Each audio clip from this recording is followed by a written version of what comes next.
own them and I use them and I compare them side by side because that is helpful. I mean, it's just helpful.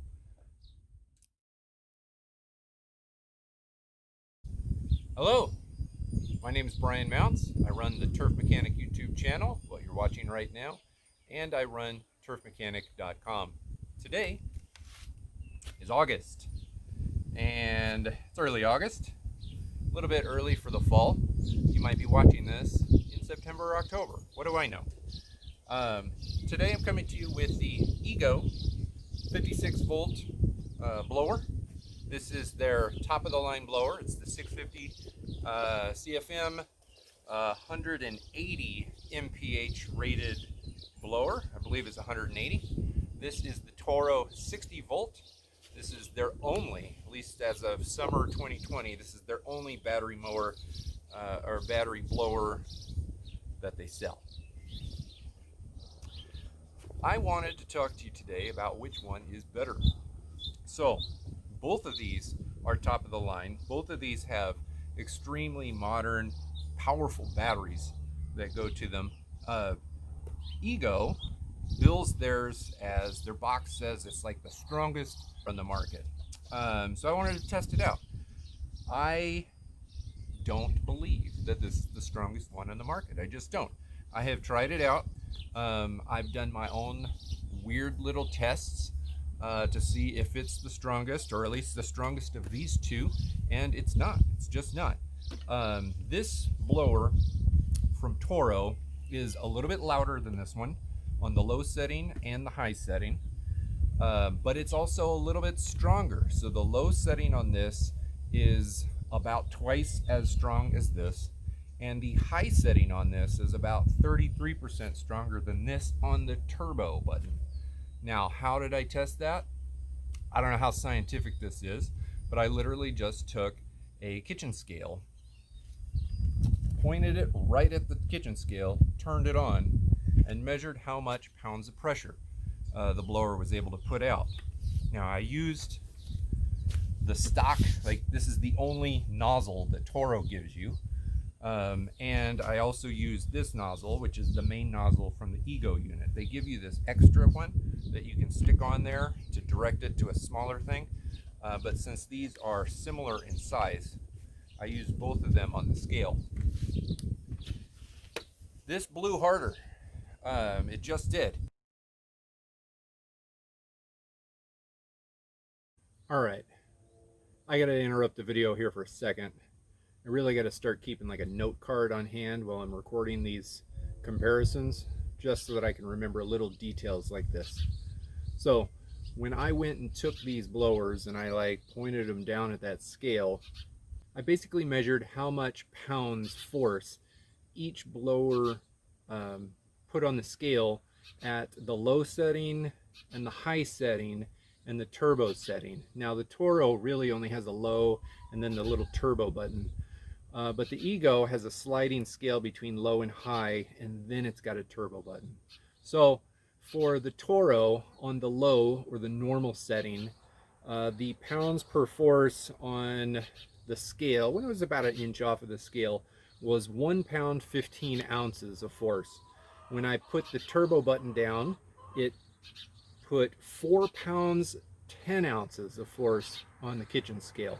So we're talking a very large difference between the low and the turbo.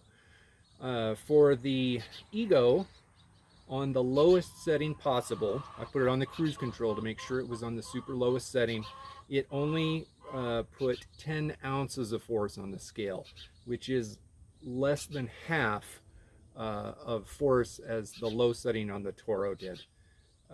Once I turned the dial up to high, it put 2 pounds 9 ounces. And then when I pressed the turbo button, it put 3 pounds 10 ounces of force onto that kitchen scale.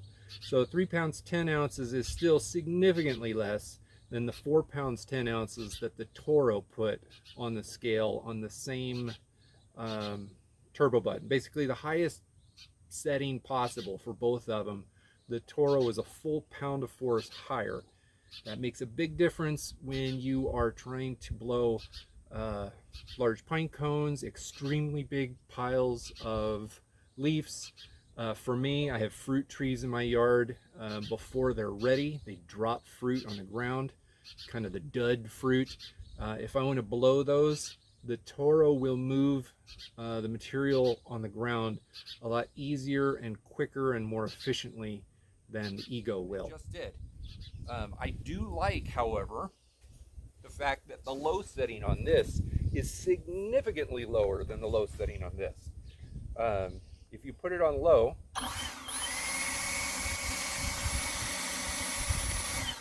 that is very quiet, and that's in line with the volume level that you get from a lot of the battery mowers. Decibel reading was kind of in the mid 70s. I'll stick it up on the screen what it was exactly. Now I got to interrupt this video one last time to talk about the decibel levels. This is another thing that I talk about in the comparison, but I don't give you numbers. So I've got a decibel meter, and running the decibel meter on the low setting for the Toro, I was reading 86 decibels, and that's with the decibel meter about at my chest. When I push a turbo button or put it on high, the Toro jumped up to 95 decibels, which is getting kind of loud. For the Ego, on the lowest setting possible, it was at 77 decibels, which is right in line with all of the battery mowers out there. Once you dialed that cruise control up to high, the decibel level climbed to 89, and then once you press that turbo button for max force, max power, the decibels jumped up to 92. So the 92 highest decibel reading that I got out of the Ego machine was still lower than the turbo button or the high setting on the Toro. Exactly. But if you're going to be doing light blowing, like just cleaning off your sidewalk after you mow, or blowing around a few really dry leaves just floating on top of your grass, you don't need more than this low setting. And what's kind of cool also is its variable speed depending on how much you push this trigger.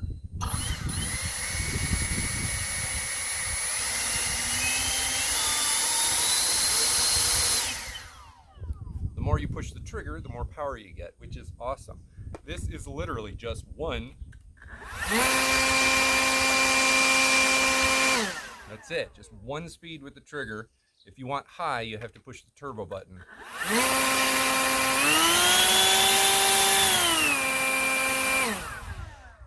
There's no in between. So if variability in speed is important, man, this is extremely variable. Not only do you have trigger control of the speed or of the power, but you can also put it on cruise control however much strength you want.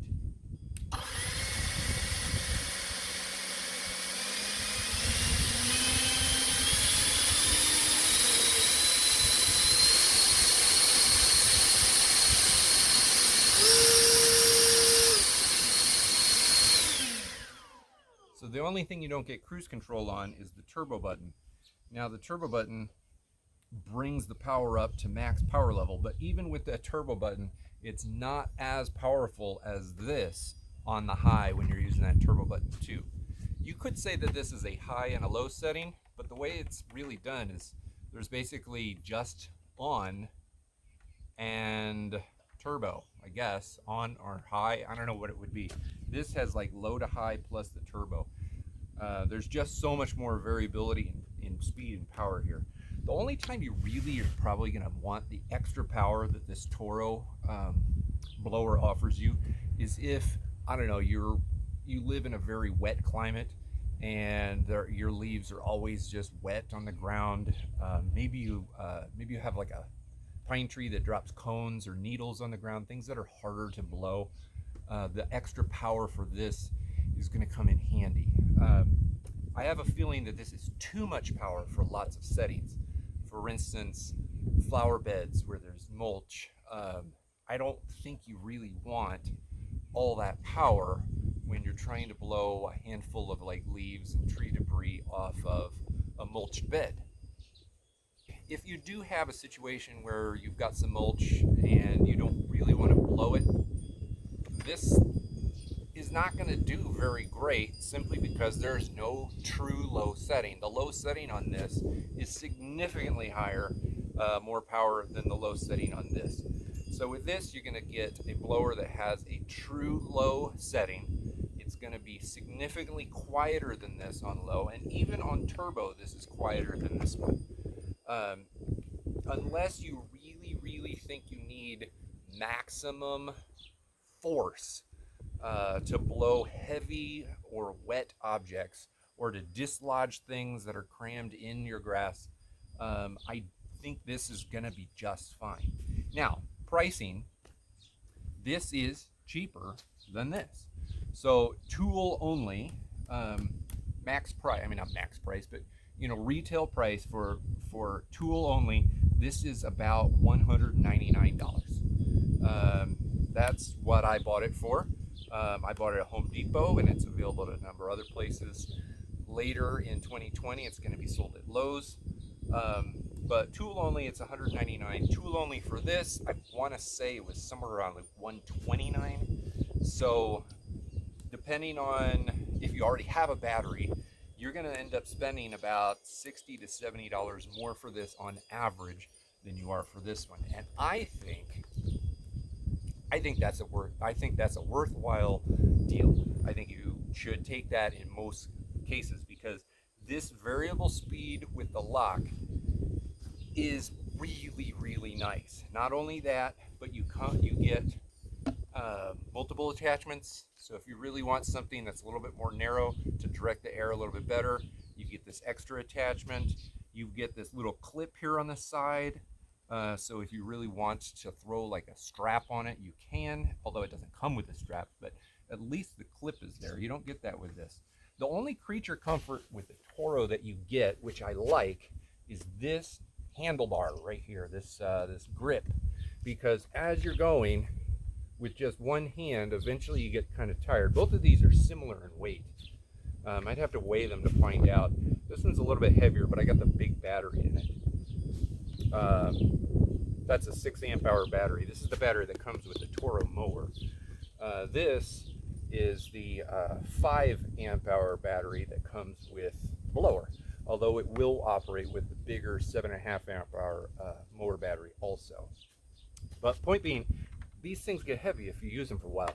This extra grip is kind of nice, and also it's kind of necessary on this Toro. You don't need it as much on this, because as you hold it, it wants to point down, which is where you want to blow. You want to blow down. This, if you hold it, it doesn't really want to point down. You kind of have to direct it down. So another knock on the Toro. I don't like saying bad things about these products that they perform really great, but you do have to point it down, and you need that little handle to do it. This, you don't really need it so much, although I do still wish the handle was there, because you can distribute the weight a little bit easier between two arms. Anyway, that's pretty much all I got to say about these things. I think they're both really good, but man, if I were forced to buy one of these, I would definitely spend, $50 to $100 more for this than this, because I think you just get your money's worth out of it. The only time I would say to get this instead is if you really do need that extra power. You've got pine cones, you've got consistently wet big leaves, maybe monster piles of leaves that you have to move, and you just need that extra power, then I go for the Toro, and you'll save a little bit of money there too. So anyway, that's it for me. Make sure to check out the rest of my archives. I go into a lot of the battery powered outdoor lawn and garden equipment. I also have a big post on the website. If you search for turfmechanic.com best battery blowers, you're going to find a big post where I list all of the best battery mowers on the market right now. I own them, and I use them, and I compare them side by side, because that is helpful. I mean, it's just helpful. Go ahead and take a look at that. Hit the subscribe button, hit the like button. I'd appreciate it. Thank you very much.